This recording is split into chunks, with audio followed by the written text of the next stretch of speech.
The past, the present, the future. Where will we be on today's Time Talks with Jeannie? Good evening, all Poe fans, and welcome back to another Time Talk. And this time we're going back in time to the wonderful country of France. Specifically, we're going to talk about the first sustained flight that occurred as a hot air balloon was launched at Annonay, France. Forgive me if I butcher any names, by brothers Joseph and Jacques Montgolfier.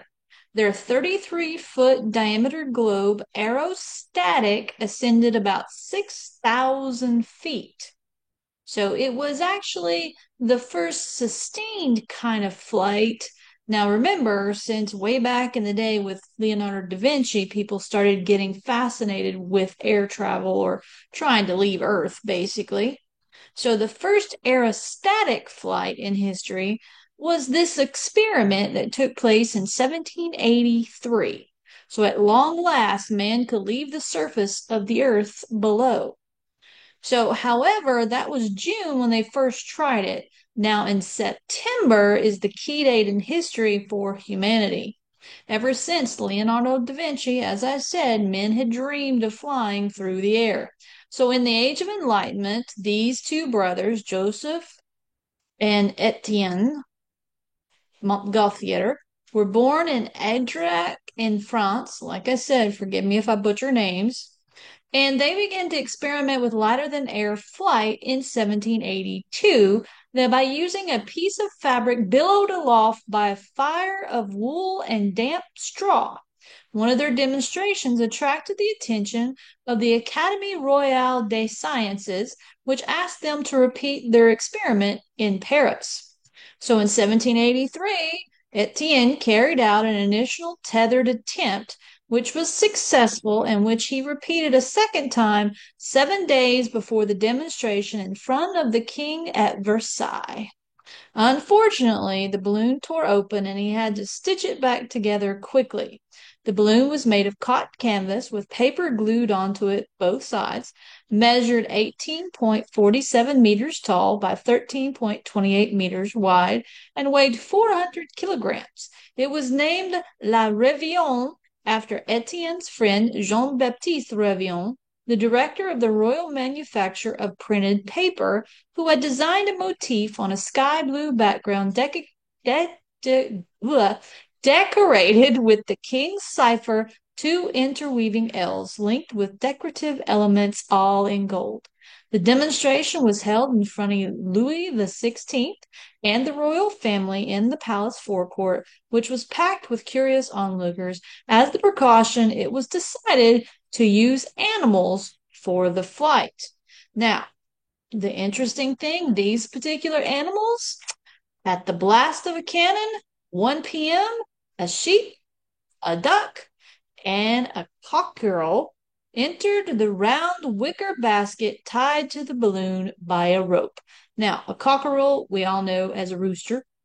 So at the blast of the cannon, they started going up, up, up and away.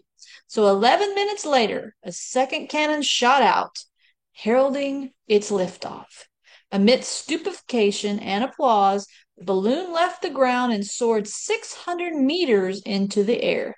Damaged by a rip in the fabric, it descended slowly 8 minutes later after traveling 3.5 kilometers and came back to Earth in the wood of Vaux-sur-Saône at the Montchal crossroads.